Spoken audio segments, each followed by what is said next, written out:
But in recent years, the routine, Robert's focus on his work, and especially the boys' adolescence had complicated things. Connie had been trying to improve family relations for months. She had planned a vacation to Florida for the summer. But Axel refused to go because he didn't want to get away from his friends and video games, and Robert ended up supporting him so he wouldn't have to ask for permission at his work. Then they had Thanksgiving dinner, which turned out to be little more than a fiasco, in which everyone sat down to fulfill the event and got up from the table as soon as they could. The barbecues had always given good moments in the family, and such a beautiful day could not be wasted. So Connie suggested that they take out the barbecue, and in recent years, the routine, Robert's focus on his work, and especially the boys' adolescence had complicated things. Connie had been trying to improve family relations for months. She had planned a vacation to Florida for the summer. But Axel refused to go because he didn't want to get away from his friends and video games, and Robert ended up supporting him so he wouldn't have to ask for permission at his work. Then they had Thanksgiving dinner, which turned out to be little more than a fiasco, in which everyone sat down to fulfill the event and got up from the table as soon as they could. The barbecues had always given good moments in the family, and such a beautiful day could not be wasted. So Connie suggested that they take out the barbecue and ask the children to help their father prepare the food while she put a dessert in the oven. Axel was 15 years old. He was tall, strong and handsome. He had always been the pride of his parents, and without much effort, he was good at sports.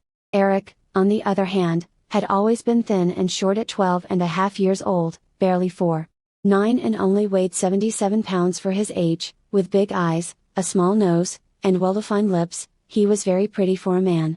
He was surprisingly good at sports, but unlike his older brother, he was good based on effort, training and technique. It was not natural for him, it was a matter of competitiveness for survival. Axel was leading Erick by a couple of baskets and began to make fun of his brother's height. He shot to the backboard and without any effort received the rebound to try the shot at the basket.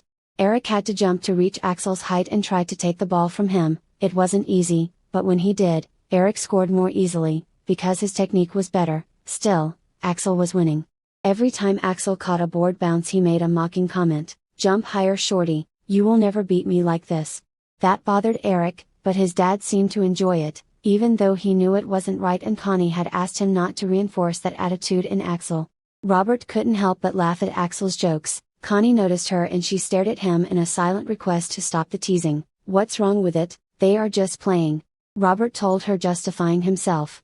On one of the shots, Erick actually managed to jump at the right moment and block Axel's shot. The ball bounced right into Axel's face, at which point Erick recovered the ball, shot, and scored, tying the game. "Is that how you want me to jump?" Erick asked in a mocking tone, at the same time that he received the ball from the basket and put it on the ground for Axel to start the next play. Angrily, Axel picked up the ball and threw it hard in Erick's face. Erick fell to the ground with his hands on his face. When he looked at his hands, they were full of blood from his mouth and nose, but he immediately got up to hit his older brother. Connie ran to see if Erick was okay, but when he got to them, what she had to do was stop them so they wouldn't continue fighting. By that time, Erick had already hit Axel in the mouth and made him bleed. "What's wrong with you, shorty? I wanted to hit you in the chest, but your face is at that height." Axel kept taunting with his mouth full of blood. "Shut up, Axel, it's enough. Calm down, both of you," Connie yelled at them, getting between them to avoid any more blows. Robert laughed again without going over to separate them. "What are you laughing at? Is it funny? This is what you get for celebrating everything with Axel," Connie yelled at Robert. While Axel covered himself behind Connie, from Erick, who kept wanting to hit him. "Now it's my fault? Erick hit him first," Robert said. "I just laughed at the joke." Hearing that, Erick went to his room, frustrated. "Seriously?" Connie asked. "You are blind? Don't you realize the damage you do to both of them with your stupid preference? I'm fed up." Connie also walked towards the house. Robert, trying to avoid the problem, enters behind her and Axel stays outside wiping the blood from his mouth with a wry smile. In his bedroom, Erick wiped the blood from his mouth and nose, took off his stained shirt, and looked at himself in the mirror. He kept listening to his brother's taunts. "Jump higher, shorty," he hated being called that, but on the other hand, he didn't want to grow up to be like his brother or his dad. He had never felt like them. In fact, he had never felt like he fit in, not with his brother, not with any group of children, not even with himself. It's not that he didn't have friends. He had a very good friend, Jason. They had been friends since first grade and he lived a couple of blocks from his house. With him he played basketball at school, he went riding his bike, they played video games and laughed about anything. He also had a few other friends on the team and a group of girlfriends at school. He put on a shirt and sat on the bed. He was very angry with what had happened, but at the same time, he was worried and felt guilty for ruining the family barbecue. Through the door, he could hear his parents arguing and the ball that Axel kept dribbling outside. "I'm sick of this, Robert. Axel is abusive and you celebrate everything," yelled Connie. "Do not exaggerate. It's normal for them to get along like this, it's age." Erick couldn't help but cry. Suddenly he became aware that he wasn't happy. He didn't feel like part of his family and he wasn't even happy with himself or with his body. Maybe that's why he was going to end up causing the separation from his parents. "I laughed because I did the same to my younger brother. It's just a stage," Robert said from his room. "Only one stage. How many years has your brother not spoken to you? Is that what you want for your children? That they are like your brother and you when we are no longer here?" All Erick wanted was to stop listening to them. A little depressed, he began to think about the last time he felt happy as a family. Mentally going through his last months and years, he was able to stop at happy moments with his friend Jason, and with the girls from his school. But they were no more than small moments and none of them was family. He took an old photo album from his bookshelf. It wasn't the family album, it was one that he had made with his photos and some of the family photos that weren't chosen for the family album. On the first page was a photo of his parents. When they were dating, they were young and full of hope. He had just finished university and got a scholarship to study for a master's degree in business administration in Essen, Germany. She was studying political science. But she left the university to marry Roberto. They had been formally engaged for just over a year and could not imagine spending 2 years apart while he went off to study for his master's degree. The next one was in Germany in a small student apartment in which they lived with the limited budget that student life allows, but it was enough for everything they needed. And even had the money to buy a used Volkswagen Golf with which they were able to travel a long way, part of Europe, taking advantage of every available weekend or vacation day. In the next one, his mother was pregnant. In the midst of so much love, inevitably, only 8 months after arriving in Germany, they were expecting their first child. Those months of pregnancy were wonderful. They imagined traveling the world with their baby and watching him grow until he became a man who would change the future of the world. Robert got a part-time job with which he was able to cover the expenses that the arrival of the new baby implied, and although Connie spent the last months of her pregnancy in relative solitude due to being so far from her family, as long as they had each other, they did not needed nothing more. The next photo was of the three of them, at the entrance of the great cathedral of Cologne. They were coming out of Axel's baptism. A few months after that, Robert finished his master's degree, and with the intention that Connie would not be so alone and in a far country raising her baby, they decided to return to America. Observing them carefully, Erick could see how until that moment, they looked totally happy and in love. The next one was leaving the hospital with Robert holding 2-year-old Axel and Connie holding newborn Erick. Next to that, there was a photo of Connie with Erick asleep in her arms. In front of them, Axel made a fighter's pose, and with his arm covered almost the entire face of the baby in the photo. The next one was Erick's 5th birthday. There were some of his friends, behind a table with the cake. All the decoration was Spider-Man. On one side was his friend Jason and on the other was his brother Axel cuckolding with his hand in Erick's head. In the next photo, it was on a vacation when he was 7 years old. They went camping at Lake Conroe, near Houston, Texas to celebrate the new year. One of the days they were there, they rented a boat to row and fish in the lake. They caught some fish and they spent a very pleasant afternoon. On their way back, when they got out of the boat, Axel pushed him from the pier. The water in the first days of January was freezing. In the photo, they were all posing with the rods and the fish. Erick was wet and wrapped from under the arms with a towel. Erick stared at that photo for a few minutes, with his hair slightly long and wavy as he had it and wrapped like that in a towel. He looked like a girl. He remembered feeling cold, but he also remembered feeling fine at the time and keeping the towel like that until just before bedtime. Something caught his attention. He heard the car's engine and he leaned out the window. His mom was coming out. Erick worried that the fight had gotten to the point that his mom would leave, but he didn't know if there was anything he could do. Another photo was of the school basketball team. It was the typical team photo, the group of players, with the shortest ones in front and the tallest ones in the back. Up front, the cheerleaders seated with the pom-poms in their hands. The next photo was from 6th grade. Erick participated in the Christmas school play. His role was as an angel. Actually, for the role they had bought him a white dress with a knee-length skirt, white leggings, and white flat shoes. His mother had added some wings made with a metallic structure and silver glitter. His slightly long hair and a halo also made with a metallic structure and silver glitter completed the costume. Seeing that photo, Erick remembered that day, after finishing the presentation, they were allowed to leave school early with their parents. But his mother had many things to do and she had forgotten the suitcase with Erick's clothes in the house, so he had to stay in the costume all day. They only removed the wings and the halo, so he kept the dress, tights, and white sneakers. Upon seeing the photo, Erick remembered perfectly how he felt super embarrassed at first. But his mother assured him that they would be in a part of the city where no one knew them and that for that day they were going to pretend that he was her daughter. After going to breakfast they went to the mall to buy things their mom needed and in the afternoon they went to a Peter Piper pizza as a form of compensation for enduring the day without complaining. That's where Robert and Axel came to eat pizza with them and play in the arcade.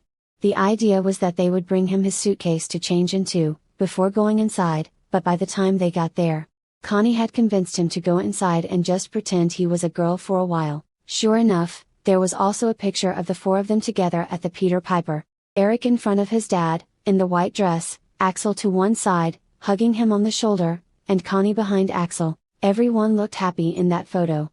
Looking at the photo, Erick remembered something that had been blocked or at least forgotten. That day, while they were eating pizza, Robert told Connie, "We finally have the girl we wanted.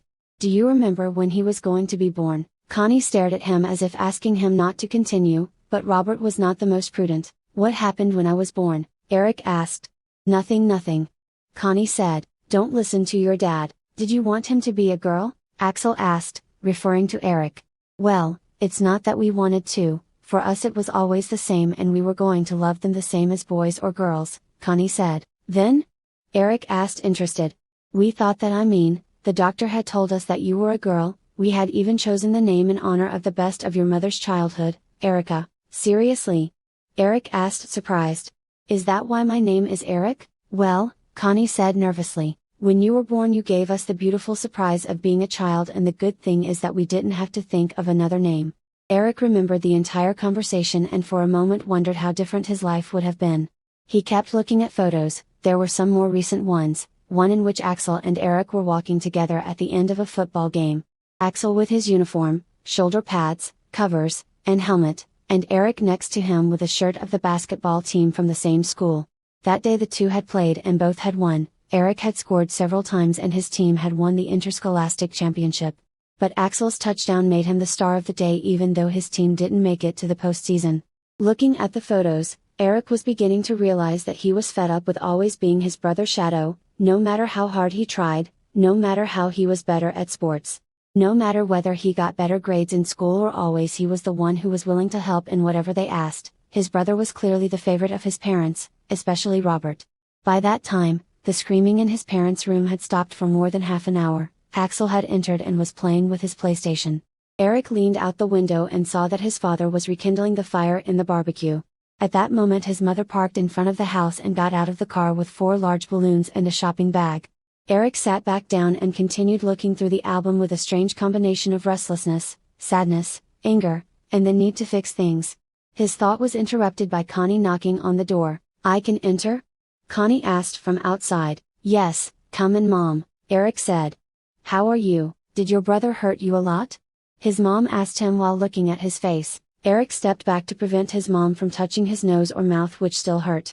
"No, he didn't do anything to me, better ask him how his mouth is." "I already asked him, and he had to put ice to reduce inflammation, but he's fine. He's a stupid. You can't play with him because he can't stand me beating him, and since he's my dad's favorite, he celebrates everything. It is unfair. How could he say that I hit him first?" "It's not that he's your dad's favorite, parents don't have spoiled," Connie tried to explain. Erick looked at her totally incredulous. "Mom, you really don't see it? It's you too. It's not that, it's just that your dad identifies a lot with him, it reminds him of when he was a child and how your grandparents raised him. He thinks that's how it's normal for siblings to get along, but he also loves you very much," Connie told him trying to smooth over the situation. Erick just looked down and not believing much of what he was hearing, he preferred to change the subject. "Where did you go?" "Just to buy some things that we are going to need," Connie answered. "Need? For what?" "I had planned to do something special before Christmas, to help us as a family starting next year better. Would you help me?" "Yes, Mom, I would do anything, but I think the one who has to change is Axel. Don't worry about it, I talked to him a while ago and he also wants the family to be well again, only sometimes, For others to change, we have to change ourselves. Okay, Mom. Whatever is best for the family, Erick said. Well, let's eat and try to be happy, it's okay? They got up and left. Outside, his father and his brother were already putting what was necessary on a garden table. Axel's lip was swollen and he was still in a bad mood. Erick helped his mom get some fries to put in the center of the table and everything necessary to prepare the hamburgers that were starting to come out of the grill. Finally, they sat down to eat, and although everyone was showing goodwill, the atmosphere was tense between them. They talked about the weather and the NFL games that were being played that day. Axel told a couple of jokes and they all laughed a little, but more than a happy family. They seemed like a group of strangers sharing a table. When they finished eating, Connie went into the house and came out with the balloons, a notebook, and some colored pencils. He gave each one a sheet and a balloon with the instruction to tie the balloon so it wouldn't go away. I wanted to do this precisely today, December 12th, firstly because the day is especially beautiful, but above all, because today we celebrate the Virgin Mary, and I want each one of us to send her a message on these little pages asking her to come with us or to take care of us or what everyone thinks they can ask. For in preparation for this Christmas. The family wasn't particularly religious, but everyone understood that regardless of faith, Connie wanted to do something that would bring them together as a family, so no one questioned. Here are colors in case you want to draw something or decorate your message, and when they are ready, we are going to tie them to the balloons and we are going to send them to heaven so that the Virgin can read them. Like a letter to Santa Claus? Axel asked. Something like that, said Connie, but instead of asking for a gift, we are going to ask for something more personal, something that will help us to be better people, better parents, brothers, or simply happier. Axel raised his eyes as a sign of weariness. And are we going to read them before sending them? No, what everyone wants to ask or even offer, is personal. Nobody is going to read it. Each one took a sheet and they stayed thinking about what they were going to write. Robert started to write, stopped, balled up the paper, started again, and balled up again. Axel just didn't write anything. He spent the next 15 minutes sitting in front of the paper. Connie was the only one who started writing almost immediately. For her this dynamic was not a surprise and she surely had thought about what she wanted to write. Erick reflected a little on what had happened in the afternoon, on his concern that his parents would end up divorcing, and on what he had seen and felt with the photos before starting to write. After throwing more than 5 papers on the grill, Robert wrote, I have never believed that things come from heaven. I believe in the results of work and daily effort. I only ask for the strength and intelligence to win the promotion for which I have worked so hard for the last 3 years. With that income and the benefits that position would bring, I could give this family more time and peace of mind. Axel, after seeing that everyone else was writing and he had no idea what to put, wrote the only thing that would make me happy and maybe even avoid conflicts with my brother would be a PlayStation 5 inches. He folded the paper so that no one would see it and I tied it to the balloon. Connie apparently had more thought about it. She just balled up a piece of paper and later wrote, this family was born of love. I know we are not perfect. We constantly fail as people and as parents. Please help me keep this family together. Show me the way and let me know that we can change so that our children are happy. After thinking about it, Erick wrote, Anna Maria, before asking you for anything, I want to thank you for the family you gave me, and I want to offer you any changes that are necessary for this family to stay together and be happy. Whatever, as you said, be done to me according to your word. He folded the paper and placed it in front of him. Once everyone was ready, they tied the papers to the balloons and released them at the same time. The adults opened a beer and the teenagers a soft drink. Everyone toasted as they watched the balloons fly off into the sky. It seemed silly at the time, but Erick had to hold back tears as, with a warm sense of hope, he watched the balloons fly away. The day ended and after lifting everything, they went to sleep. The next few days were normal, the teenagers at school, Robert and Connie at work. As often happens, the routine caught up with them again, and soon you could see Robert stressed with work issues and rather absent from family matters. During the week, the brothers didn't get along too much. At school each one spent time with their group, and if they ran into each other in the corridors they didn't even look at each other. In the afternoons, sports activities were on pause and for some reason, Erick was still restless. Remembering what he had written in the message and looking for signs that would tell him what he had to change. In those weeks, I avoid responding to more than one provocation from his brother. Far from fighting, he began to offer his help in everything he could. It was his way of showing commitment to what he had written. He thought that if no help fell from heaven, at least his attitude would have to change for things to improve. When his mom came home from work at night, Erick would offer to help her prepare or serve dinner. If his dad was working overtime in his office, Erick would offer to bring him a coffee. As always, with his brother things were not so simple. He offered to help him with his math homework, but the response he received was not positive. "How are you going to help me if you have no idea what they are teaching me? You think you're very good because you get good grades, but it's only because what they see in your grade is the easiest. Anyone can do that." Erick decided not to listen and try again another time. As the days passed, everyone seemed to forget the subject. Only Connie kept thinking about the preparation of the dinner that they were going to offer on Christmas night. They had guests from her family and from Robert's family. Axel and Erick had also invited their friends, but since everyone had dinner that night with their family, Erick didn't expect Jason to really show up. The night of December 23rd arrived like any other. Connie's nerves had been increasing as Christmas approached. But so far she had been able to handle them relatively well, and she had especially noticed how collaborative Erick had been these days. They all went to sleep. During the night, Erick had a super vivid dream. One of those dreams where you dream you're asleep and wake up, but actually you're still asleep. He saw himself asleep in his bed, but he saw himself from above. He saw himself moving in bed and eventually waking up. The window was open and the curtains moved as if there was wind. But he didn't feel cold at all. In the dream he changed to first person. Erick got out of bed and looked out the window. The night was completely calm. There were traces of the last snowfall in the garden and on the roofs of the houses, but the sky was clear and the temperature was just perfect. The sky was clear and especially starry. There was no moon, but the stars seemed to be enough to illuminate the city. One of the stars looked especially big and bright. Erick thought it was Venus, but it was too high up in the celestial dome to be Venus. Suddenly he noticed that the star was getting closer. It was getting brighter and bigger. He didn't know if it was a plane or a UFO, but for some reason, he didn't feel afraid. He saw the light getting closer and closer. It was completely white and brilliant, like an absolutely pure presence. For some reason, it seemed like a feminine presence, like a fairy. Erick took a couple of steps back until he reached the bed and sat on it. Light came in through the window and lit up the whole room.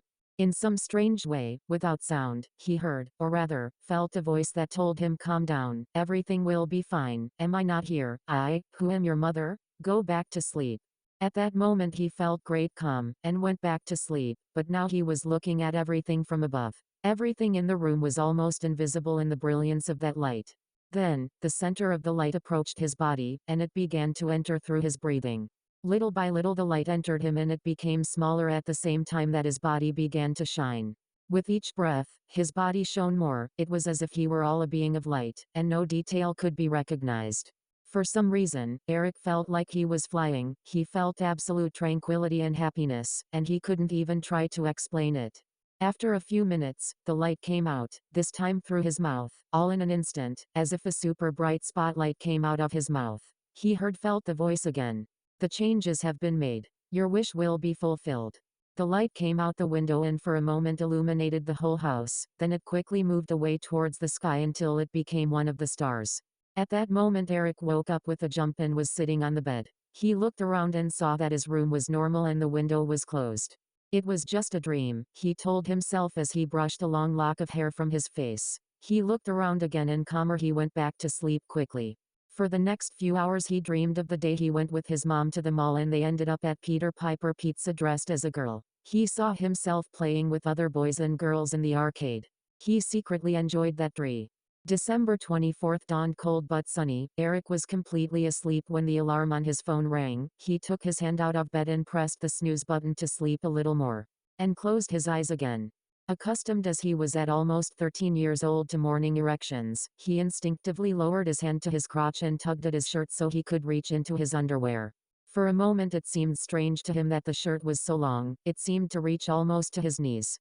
But he thought that it had gotten tangled in the sheets and he didn't give it much importance. He was too sleepy to think about it. He simply reached his target and reached into his underwear. With his hand, he found nothing there, but the contact of his fingers gave him immediate satisfaction that made him smile for a moment, and as usual, leave his hand there while he dozed those last few minutes. The phone alarm rang again and resignedly he opened his eyes, reached out and turned off the alarm clock. Just at that moment, from outside his bedroom, he heard his mother's voice, "Good morning, princess. It's time to get up, today we have a lot to do."